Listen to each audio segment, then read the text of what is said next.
Film ini diawali dengan adegan yang memperlihatkan kuil Shaolin dan beberapa orang sedang berlatih kungfu. Menurut narator film, kuil Shaolin ini didirikan oleh seorang Bodhidharma yang berasal dari dinasti Pallava, sebuah dinasti bercorak Buddha, dan dinasti ini berasal dari wilayah Tamil Nadu, India, tepatnya di desa Kancipuram. Konon, di sana hiduplah seorang pria bernama Saraha Samruti. Ia ahli dalam pengobatan, seni bela diri, dan memiliki kemampuan menguasai 5 elemen, yaitu air, api, tanah, logam, dan kayu. Saraha kemudian diutus gurunya untuk pergi ke Cina dengan sebuah misi, yaitu menyelamatkan warga di sana yang sedang dilanda wabah mematikan. Setelah menempuh 3 tahun perjalanan, Saraha akhirnya tiba di desa yang bernama Nanyang. Warga desa menolak kehadirannya karena menurut ramalan, Saraha akan membawa petaka bagi desa itu. Saraha memilih menepi di sebuah gua. Saat kedatangannya, Cina sedang dilanda penyakit mematikan. Jutaan orang meninggal dunia. Untuk menghindari penularan, warga yang sakit akan dibuang dari desa. Mereka kemudian membawa seorang anak kecil yang terkena penyakit itu dan meninggalkannya di sebuah gua. Kebetulan, Saraha bertapa di sana.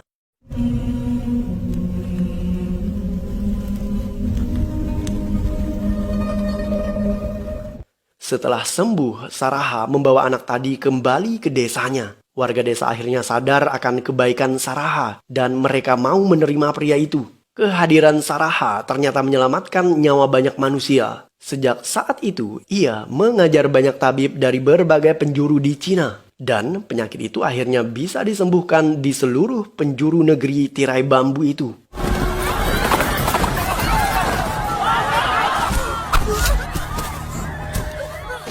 Suatu hari, desa Nanyang diserang oleh para perampok. Mereka dibunuh tanpa simpati dan kompromi. Beruntung, Saraha mampu mengalahkan perampok ini dengan kemampuan hipnotis yang ia miliki. Para warga belum pernah melihat kemampuan bela diri seperti ini. Mereka kemudian meminta Saraha untuk mengajarnya.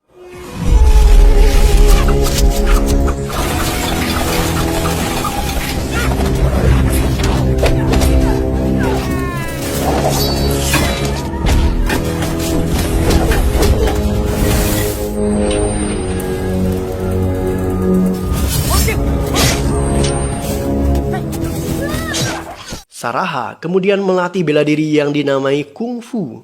Saraha akhirnya menjadi seorang Bodhidharma. Beberapa tahun kemudian, Bodhidharma memutuskan untuk kembali ke tanah India. Para tetua di desa tidak setuju dengan keputusan Bodhidharma. Karena lagi-lagi menurut ramalan mereka, jika Bodhidharma dimakamkan di Cina, maka negara itu akan terbebas dari penyakit yang mematikan. Itu sebabnya mereka berkomplot untuk meracuni Bodhidharma. Bodhidharma sebenarnya mengetahui niat jahat mereka, tetapi ia rela mati demi memenangkan hati para warga.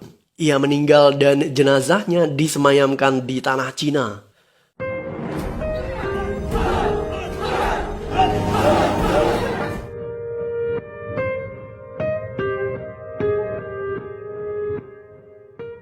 Arvin adalah seorang pemain sirkus. Suatu hari ia bertemu mahasiswi cantik jurusan genetika yang bernama Suba. Suba dan teman-temannya datang ke sirkus untuk meminjam monyet sebagai bahan penelitian.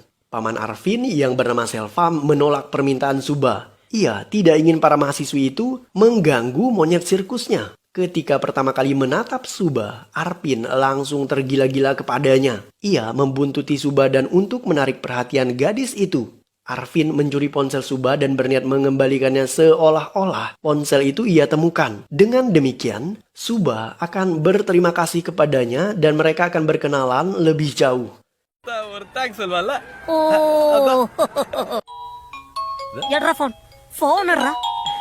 Malam itu, Suba menghubungi ponselnya dan diangkat oleh Arvin. Arvin mengatakan bahwa ia menemukan ponsel Suba dan ia siap untuk mengembalikannya. Arvin menemui Suba di sebuah mall. Ia mengembalikan ponsel itu dengan cara yang cukup romantis. Pertama, Arvin menghubungi Suba layaknya seorang penelpon misterius dan memintanya mendatangi maskot tikus yang ada di mall. Suba diminta untuk menyebutkan huruf pertama namanya pada maskot itu.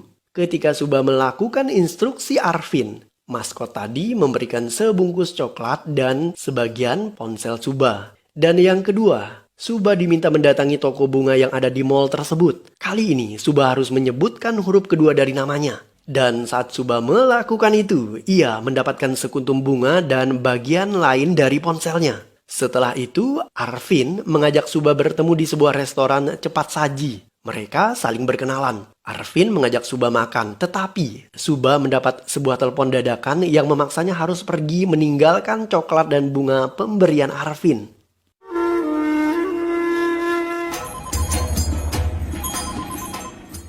Suatu hari Arvin membawa gajah sirkus melewati jalanan di tengah kota. Suba melihat aksinya itu. Ia kemudian menelpon Arvin dan setelahnya, Arvin kemudian menawari Suba untuk naik ke punggung gajah dan mereka berdua menunggang gajah bersama. Suba terlihat begitu bahagia. Sejak saat itu, Arvin dan Suba mulai akrab satu sama lain.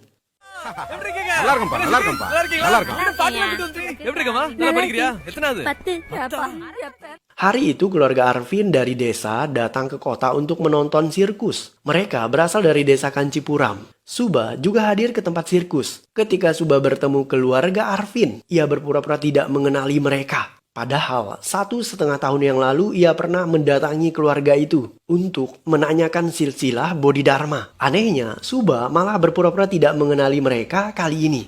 Arvin membuat boneka dan memberikannya kepada Suba. Di boneka itu tertulis kalimat I love you. Arvin berharap Suba mengetahui makna tersirat di balik boneka pemberiannya. Tetapi Suba malah berpura-pura tidak mengetahui perasaan Arvin kepadanya. Suba kemudian singgah di ATM. Ia menelpon temannya. Ternyata Suba dan temannya hanya memanfaatkan Arvin. Mereka butuh bantuan Arvin untuk meneliti tentang silsilah Bodhidharma.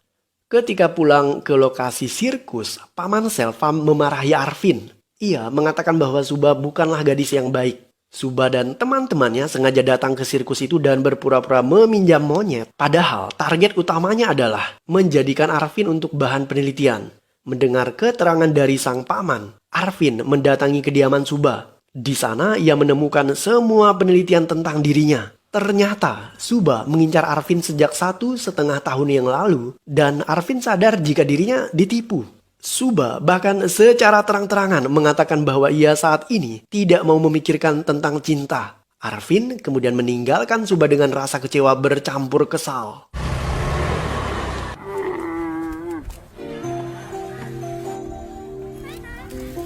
Keesokan harinya, Suba meminta maaf kepada Arvin. Suba ingin mengajaknya ke suatu tempat. Arvin akhirnya luluh hatinya. Ia mau menuruti keinginan Suba. Suba ternyata membawa Arvin ke sebuah museum. Di sana ia menunjukkan sebuah buku yang dikarang oleh Bodhidharma. Suba kemudian membawa Arvin ke sebuah rumah sakit. Di sana banyak sekali anak-anak yang menderita penyakit kanker dan mengalami gangguan mental. Menurut Suba, penyakit tersebut berasal dari kelainan genetika. Suba melakukan penelitian agar bisa menghasilkan DNA unggulan di mana tidak ada lagi bayi yang terlahir dengan gangguan mental dan penyakit lainnya. Menurut Suba, 2 tahun yang lalu ketika para ilmuwan menggali makam Bodhidharma, mereka menemukan DNA-nya. Suba kemudian melakukan penelitian terhadap DNA Bodhidharma. Ia mengetahui bahwa Bodhidharma ternyata berasal dari Tamil India, tepatnya di wilayah desa Kancipuram. Suba mendatangi desa itu dan bertemu dengan keluarga Arvin. Suba bahkan menemukan foto Arvin yang mirip sekali dengan wajah Bodhidharma. Ia kemudian mengambil sampel rambut Arvin dan ternyata setelah diuji secara klinis, 83% DNA Arvin cocok dengan DNA Bodhidharma. Suba kemudian membuntuti Arvin selama 1,5 tahun. Dan puncaknya adalah ia bertemu dengannya ketika Suba mendatangi tempat sirkus. Suba mengambil sampel darah Arvin dan ia menemukan jika Arvin memiliki memori genetik yang sama dengan Bodhidharma. Dengan kata lain, bakat dan kemampuan Arvin sama dengan Bodhidharma. Suba hanya perlu mengaktifkan kembali memori genetik yang ada pada Bodhidharma di dalam diri Arvin, agar Arvin bisa kembali mengingat ramuan dan herbal yang pernah dibuat oleh Bodhidharma. Dengan demikian, herbal tersebut bisa digunakan untuk tujuan medis. Suba meminta Arvin untuk melatih bakatnya agar bisa menemukan obat yang bisa menyembuhkan kelainan genetika yang diderita oleh anak-anak sejak dini, di mana kelainan genetika ini menimbulkan berbagai penyakit seperti kanker dan kelainan mental. Is he willing to die for his country? Yes.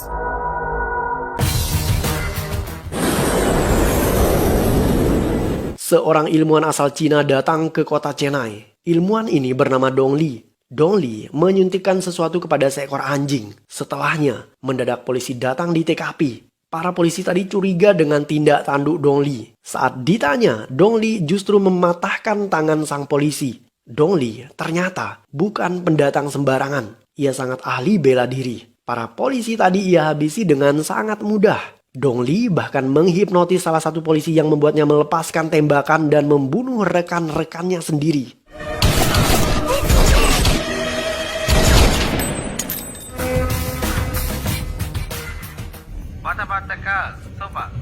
I'll kill her tomorrow. முடியும் ஆனா உயிருள்ள மனுஷங்களை ஆராய்ச்சி பண்றதுக்கு இங்க government Arvin pada akhirnya setuju untuk menjadi objek penelitian Suba. Suba kemudian mengajak Arvin ke sebuah institusi bioteknologi agar meminta izin penelitian kepada pemerintah sekaligus meminta saran dan dukungan dari para profesor. Salah satu di antaranya adalah Profesor Rangarajan. Ketika menyampaikan gagasannya untuk menghidupkan kembali memori genetik Bodhidharma di dalam tubuh Arvin, gagasan Suba ditolak mentah-mentah dan diketawakan oleh para profesor. Mereka menganggap kapasitas Suba tidak layak untuk penelitian itu. Suba marah dan kecewa. Ia kemudian memilih keluar dari ruangan itu. Suba didatangi oleh 2 orang polisi. Mereka membawa Suba ke kantornya. Di sana, Suba bertemu dengan tetangganya yang bernama Santos. Santos ditahan di kantor polisi karena ia membunuh orang tuanya. Santos sendiri menyangkal hal tersebut. Ia mengatakan seseorang berwajah Cina menghipnotis dirinya yang membuat ia hilang kesadaran kemudian menghabisi orang tuanya sendiri. Pria berwajah Cina ini sedang mencari Suba. Pria yang dimaksud Santos adalah Dong Li. Tak lama setelahnya Dong Li datang ke kantor polisi. Ia mendadak tahu kehadiran Suba di sana. Santos meminta Suba agar melarikan diri. Dong Li membunuh semua anggota polisi dengan kemampuan bela dirinya. Ia bahkan menghipnotis mereka yang membuat para polisi saling baku hantam dengan rekan-rekannya sendiri. Sekalipun demikian, Dong Li gagal menangkap Suba karena Suba dan Arvin telah melarikan diri menggunakan sebuah bajai. Di tengah perjalanan, Arvin penasaran kenapa Dong Li ngotot ingin mencari Suba. Arvin kemudian memaksa sopir bajai agar kembali ke kantor polisi tadi untuk membuntuti Dong Li. Mobil Dong Li ternyata bergerak menuju ke sebuah rumah mewah milik Profesor Rangarajan. Sang profesor kemudian masuk ke dalam mobil Dong Li dan mereka pergi ke suatu tempat.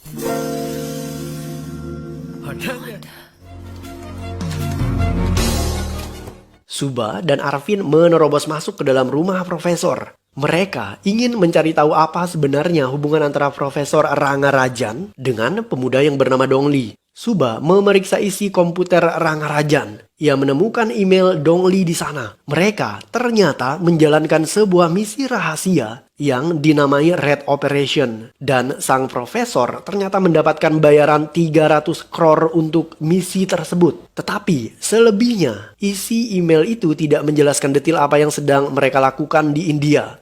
Suba kemudian menelpon profesor. Mereka berjanji untuk bertemu di sebuah tempat. அதனால அவங்களால தொழில் சரியா பண்ண முடியலன்னு எங்க பேசாம கொஞ்ச நாள்ல செத்து போயிட்டாரு. Suba dan Arvin menunggu bis di sebuah halte. Suba kelelahan. Ia mengantuk kemudian tertidur. Tak lama setelahnya ponsel Suba berdering.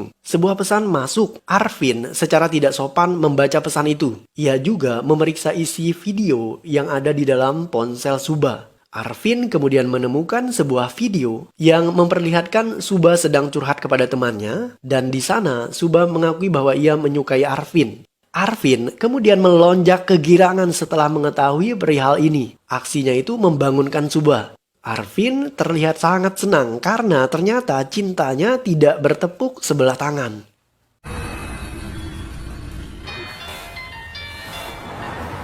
Sebelum profesor bertemu Suba, Arvin terlebih dahulu menelpon profesor itu.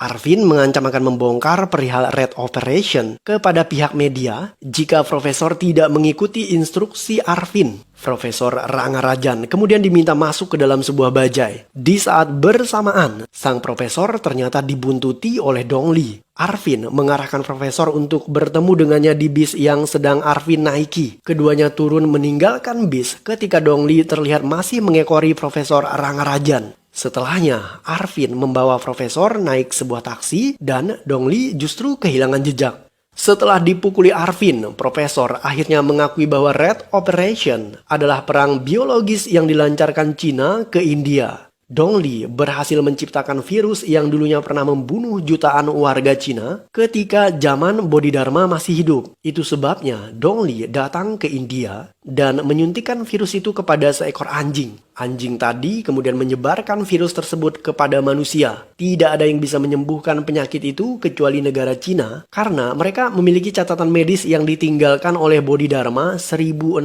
tahun yang lalu. Diperkirakan dalam rentang waktu 2 bulan, 30 juta warga India akan meninggal dunia akibat penyebaran virus ini. Cina akan memasok obat mereka ke India. Dengan demikian India harus menyetujui semua persyaratan yang diberikan, termasuk dalam hal finansial dan politik. Secara tidak langsung, Cina menaklukkan India dengan senjata biologis ini. Menurut sang profesor, Dongli mencari Suba karena profesor ini memberikan penelitian Suba kepada negara Cina. Dalam penelitiannya, Suba ingin mengaktifkan kembali memori genetik Bodhidharma yang bisa membuat rencana Cina batal untuk menyerang India. Jika kekuatan Bodhidharma hidup kembali di dalam diri Arvin, maka obat ini akan ditemukan tanpa harus tunduk kepada pemerintah Cina. Karena itulah Dongli mengincar nyawa Arvin dan Suba. Arvin menyesalkan sikap profesor yang rela menjual negaranya sendiri demi uang. Tetapi Suba berusaha untuk menenangkan Arvin.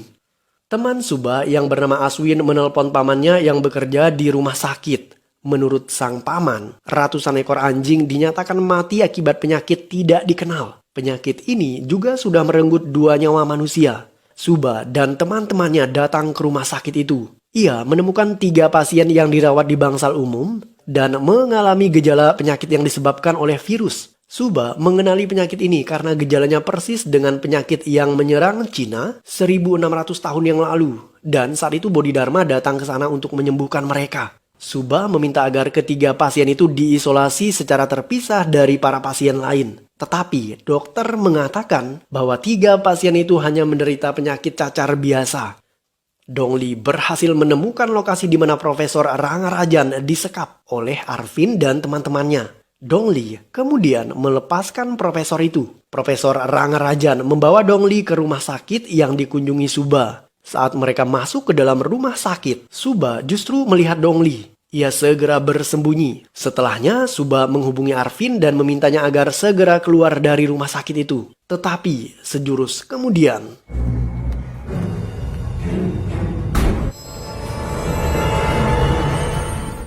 Dongli memergoki Arvin. Ia mencoba menghipnotisnya tetapi tidak mempan. Arvin mencoba memukuli Dongli. Sayangnya Dongli lebih tangkas. Ia menendang Arvin hingga terpental. Arvin dan Suba kemudian melarikan diri. Dongli menelpon gurunya. Ia heran kenapa ia tidak bisa mengendalikan pikiran Arvin. Guru Dongli mengatakan bahwa Arvin pasti keturunan Bodhidharma. Makanya Arvin tidak bisa dihipnotis. Dongli terus memburu Suba dan Arvin. Kali ini ia menemukan mereka di jalanan dan sedang berada di sebuah bajai. Dongli menghipnotis sopir bajai yang membuatnya menyetir dengan cara yang menggila. Bajai tadi terbalik di tengah jalan. Dongli kembali menghipnotis sopir mobil pengangkut kontainer agar menabrak Arvin dan Suba. Beruntung, Arvin berhasil menyelamatkan Suba. Dongli terus menghipnotis orang-orang agar menyerang Suba dan Arvin. Setelah itu, ia dan Suba kembali melarikan diri dari Dongli.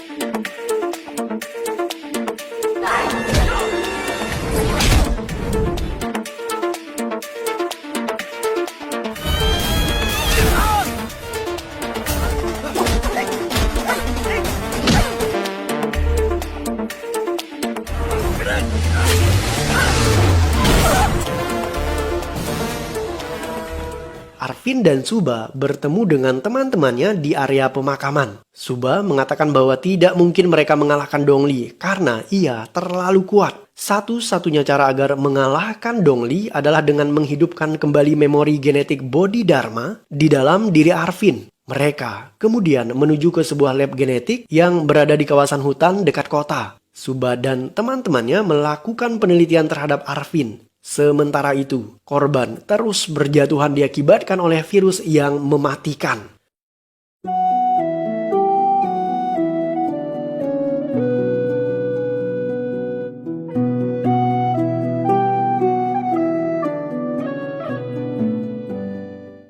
Profesor Rangarajan menemui Dongli. Ia memberitahu Dongli tentang teman Suba yang bernama Malati. Malati bertugas membeli sembako dan perlengkapan penelitian ketika Suba dan teman-temannya bersembunyi di dalam lab genetika. Setelah mendapatkan informasi berharga ini, Dongli menghipnotis profesor yang membuatnya bunuh diri dengan cara melompat dari atas gedung.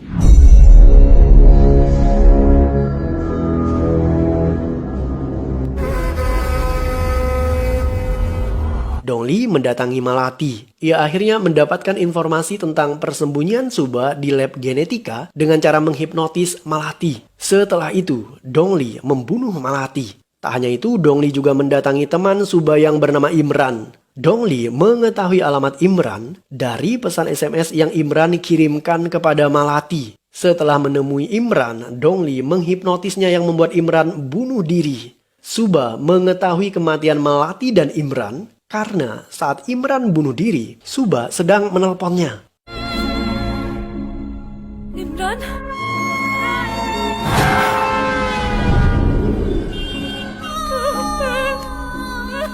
Dongli mendatangi lab genetika, tetapi Suba dan teman-temannya sudah membawa kabur Arvin dari lab tersebut menggunakan sebuah mobil. Mendadak kendaraan mereka terbalik akibat ulah Dongli. Dongli kemudian memukuli tubuh Arvin yang masih lemah akibat percobaan genetika. Suba dan teman-temannya tidak mampu menghentikan aksi Dongli karena Dongli memukuli siapapun yang mencoba menghalangi dirinya. Dongli secara leluasa terus memukuli Arvin bertubi-tubi. Dan sejurus kemudian,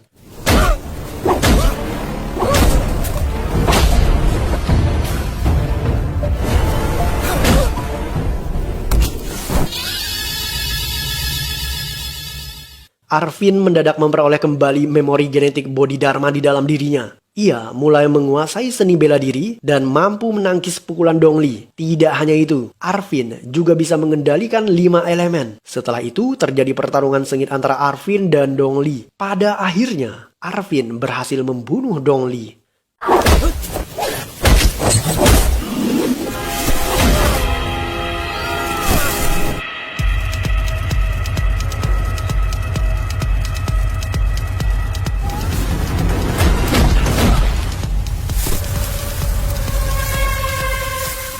Film ditutup dengan adegan di mana Arvin berhasil menemukan herbal untuk menyembuhkan penyakit mematikan akibat virus. Saat diundang oleh stasiun TV, Arvin mengingatkan orang-orang agar menghidupkan kembali tidak hanya Bodhidharma, tetapi orang-orang besar dalam sejarah Tamil. Cara menghidupkannya adalah dengan menghasilkan karya melalui anak bangsa. Dan film pun berakhir.